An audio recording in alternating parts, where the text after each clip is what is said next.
Hi, Janet. It's so nice to have you on the show. How are you doing today? You so much for having me, Elijah. I'm so grateful to be here. Yeah, beautiful. And thank you, too, for honoring the invite and for letting us try it again. We once tried this yesterday and it didn't work out. And you had patience, of which I love it. Thank you so very much. Oh, thank you for your patience because I Yeah. was having connecting and Yeah, having so exactly. thank you so much. Yeah, you do, you do.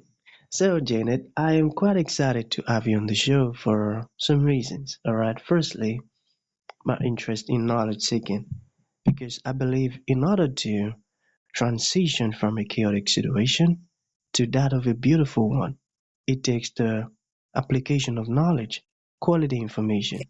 And you see, Yes. ever since I discovered that light in the Hebrew means knowledge, in darkness means ignorance. I've been so keen to knowledge seeking, Janet, because I do not want to remain in the dark. So that's going to make our conversation here today very, very important to me and even to the audience.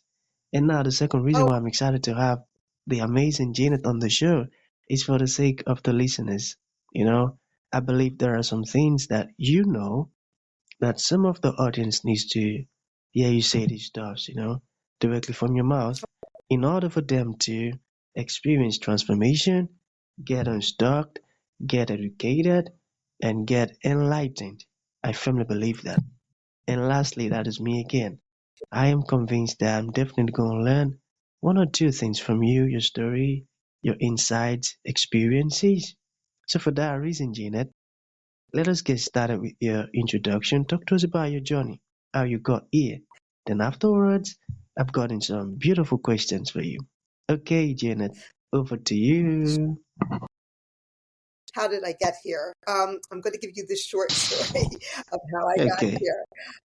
Um, so I'm a New York City psychotherapist, and I had the privilege and honor of just starting um, at, during the turn of our century, and at that time there was a 9/11 and a terrorist attacks in New York City, and I had um, was working close by, but I wasn't there that day. But because I was working close by, I started to uh, be a responder that went there for mental health and worked with many different people in many different roles, whether it was first responders of firefighters or emergency workers or police or people who were in the buildings that came out or people that had relatives.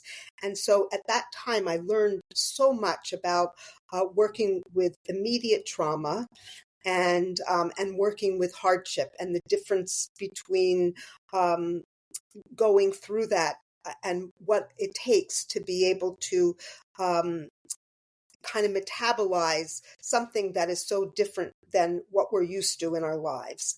And so from there, I was building my private practice as a psychotherapist, and I was working with many, many types of people and wonderful, brave individuals, just because it takes bravery to be able to transcend limitations, whether it's from the external world, whether it's other people, or whether it's just ways that we knew that we adapted so that we could get through certain circumstances, but that might be maladaptive for other circumstances. And so, so many courageous people were working through that, and I was really inspired and by that, and continue to be inspired by that on a daily basis. And then, and then. So I had been working for many years, and then like 25, and then or no, I guess it wasn't 25. It was about 23 at that time when the pandemic began. And then I saw we were all in something together globally, and everybody had to. The things that were helping people to get through, or whether it was something that they've just patched together or relationships, were everything changed. And so people didn't have the things that they used to be able to kind of get through their days. And then we had to see like how do we move through this time that's so different than what we're used to, both individually but also relationally. How do we navigate relationships when circumstances change? And then how do we just find new ways to be able to adapt to unusual circumstances? So I started writing a blog week to week because I noticed for my clients and other people would just be like, what do I do? So I started to write self-care tips, things that people could do to get through the time, and using it as suggestions because we need to pick and choose. Does this fit? Is this right for me? Because we're always told you should do this, or how come you're not doing that? Or, or like you shouldn't be doing this. And we all have to find our own way. And each one of us is unique. So what we need is different. And sometimes something that's nourishing for me is not going to be the same for somebody else. The music that I'm going to listen to just relax is not going to be the same as the next person, but that we both can enjoy and find pleasure in the music that's right for us. So that's just one example. But so I started to write a blog, and then from there, people just said, "Why don't you make that a book?" And I was like, "No, it's a blog." And so then in the end, it was suggested again, and so I was able to find a publisher and worked with them to create a book that really looked at the time of the pandemic with self-care tips and picture and photos that I took throughout the city because I did a lot of walking at that time. I found that was helpful for me. And and I made this book so that we could look to see like what were we going through? How did we change? And then how do we use that now for different difficulties that we go through, or to just even enjoy life and appreciate what we have that we weren't able to access at that time. So that's how I got here. And Amazing. What an interesting journey and story. And you see, I just by just listening to you speak, it is very obvious that you have a good heart because getting fine. to getting to offer solution. You say you started a blog post, and that's Yes. because you wanted the public to be aware of the particular solution you're offering. And that part where you mentioned that it takes bravery to be able to transcend. That's powerful. And I believe many people are yet to transcend because they haven't gathered that courage. And folks like that now getting to listen to Janet, they would find your word really, really inspiring. And I believe it will motivate them to take that courage, that step courageously. And I'm truly happy to come across you because you've said some amazing stuff that are really, really inspiring. And I love it. I love it. Thank you so much, Janet. Well, thank So, you. And I can see how big your heart is as well. But beautiful. So we just have some few questions. So shall we get sure. started with the questions? Okay. Yeah. So let us look at learning to accept ourselves. You know, some Yes. people now, for some reasons, based on what other people are saying, they Hmm. tend not to want to accept who they are because they're still struggling to please other people. Now, for people like that, what would you like to say to them, like an advice or a suggestion or, like a tip or something?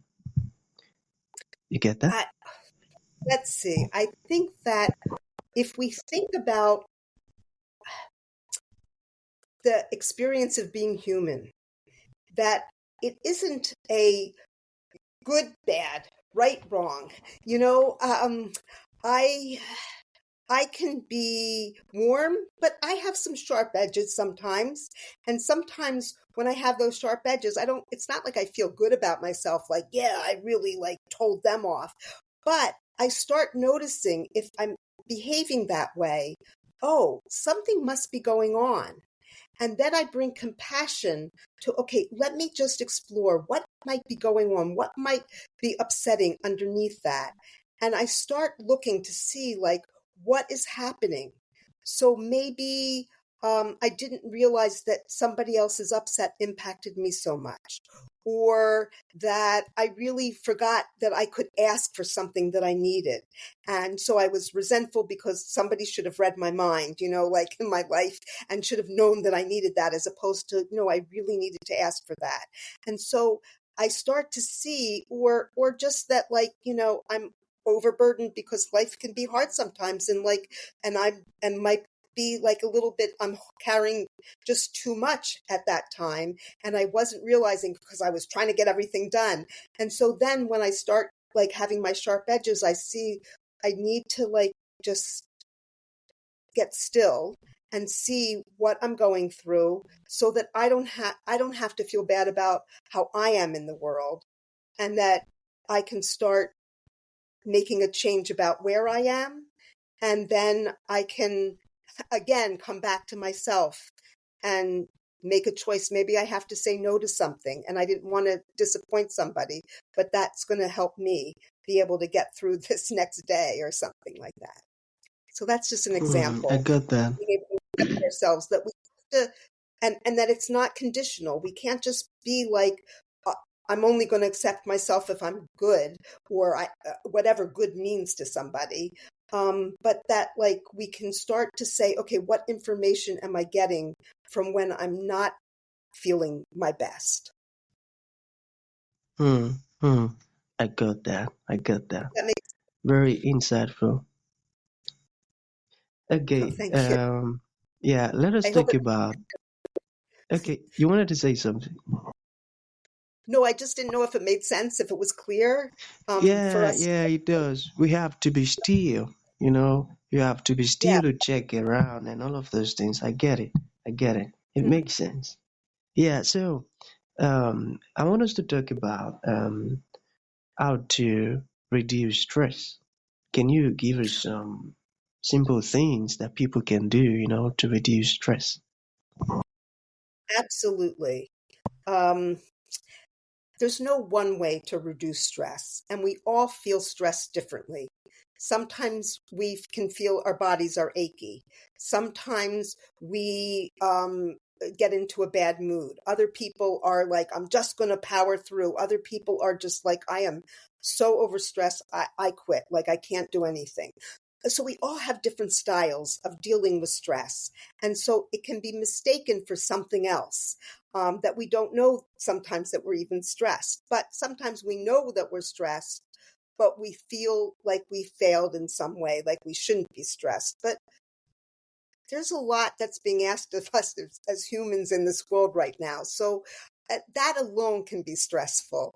Um, so I would say there's a few things that I think are just invaluable. One thing is to connect with people who get us. I'm talking about people where we feel like we can be all of us. We can say like, oh, I don't like that. And they're not going to say, don't be negative. They'll just be like, I hear you. Like, it can be hard sometimes, um, or, or somebody that we can just, enjoy, like share our joy, because sometimes people aren't sharing their joy because they're like, oh, so many people are having problems, I can't say how happy I am. So we want to be able to share that. The other thing, absolutely, if you can find the things that are funny to you that aren't hurtful to somebody else. So laughter is huge. It actually changes the energy that we have internally, and can be invaluable. um, Mindfulness, meaning that like you can write in a journal, meditate, just even saying like, okay, I'm just going to take 3 deep breaths right now. I'm going to sigh aloud, because like that is a release of some of the energy that I'm holding. Um, those are some of the things that you can do. The other things that you can do is anything that has to do with your senses. So, like if in terms of touch, like put on have a fabric that feels really soft to you, or like just snuggle something or hug somebody in terms of touch if you're able to do that. And if not, hug yourself or just touch your skin and just be like, okay, and then in terms of scent, what are the senses? The scents that really are just change how we feel or like bring back a really positive memory. It could be with food. It could be with a fragrance. It could be with flowers. It could be just, going outside in nature and just smelling like, oh, this is right after the rain. Whatever it is that you can use that scent. Of course, with your eyes, just to be able to see something that just is delightful to you. And it can be something little, like it can be going online and like looking at cat videos, if that's just pleasing to you. Or it could be going to a museum or a gallery and seeing just wonderful art. And anything in between, looking at colors that you like, just something that is visual. And then in terms of hearing, of course, music is always can shift our energy. But it doesn't even just have to be hearing music. It could be like, let me just let myself focus on what I am hearing and what is my response to that. And then you can just feel the sensations in your body and what you feel. And then taste, of course, can like also move things in a different direction, right? Like something spicy is going to have a very, very different feeling than something like soothing and creamy and, and so like, how does that change how you feel? So by using your senses is a wonderful way. Mm. Powerful, powerful, amazing. These are practical tips, and some folks been paying some bucks to get the stuffs from a course. And here we are Yeah. getting the stuffs for free. I love that. I love that. In our world, we Yeah, I love that. So let us talk about your book. What is the title of yeah. your book, and what made you choose that particular title? Um, yes, it's called In the Time of Coronavirus, and then it's reflecting on the past to embrace a joyful future. And it's called In the Time of Coronavirus because that was the name of my blog post, because we were living in the time of coronavirus. And yet I really didn't want it to be about like, just remember how hard it was, because that's just not really even what the book was about. It was really about celebrating all of us, celebrating who we are fully, and finding a way to make space for our complete selves, and to be able to rest when we need to rest, and move through hard things when we need to move through hard things, to be able to let go of some of the things, like when people are very conditional about the relationship, like you need to do this for me or we can't be friends kind of thing. It's like, oh, that's not working for me right now. Like, if we can be friends, and sometimes I'm going to get it wrong or I might disappoint you, I don't mean to, and we'll work it through. But like, let's talk about it, as opposed to like, no, it has to be like this or else, and that like, oh, that's not bringing me joy. So, okay, you can be that way, but I can't keep participating in that, So it was those kinds of things, like to really think about what to add and what to let go of, and how to bring some ease into our lives. Vibes. I got that. That sounds like a very interesting book, and I love it. So to Thank bring this to an end, Janet, what would you like to leave the audience with, like a final thought? And to those ones who would you. like to learn more about what you're doing, get your book. You've said some amazing stuff, and it resonated, and they'll love to learn more. How can that be possible? Well, if you're able to get the book, I would be thrilled for you to get it. And, I don't know if you have Amazon, but it's if you just look it up or look Janet Zinn up, you would be able to find it. But if you're not able to get the book, you can go to janetzinn.com, and there's blog posts that just I continue to do, also on Substack. But I'm going to leave everybody with one more self-care tip, and I find it's a very simple and easy one that's in the book, but that is just it just helps to shift things very quickly, and that is to stand on one foot, and as long as you're able, and then stand on the other foot.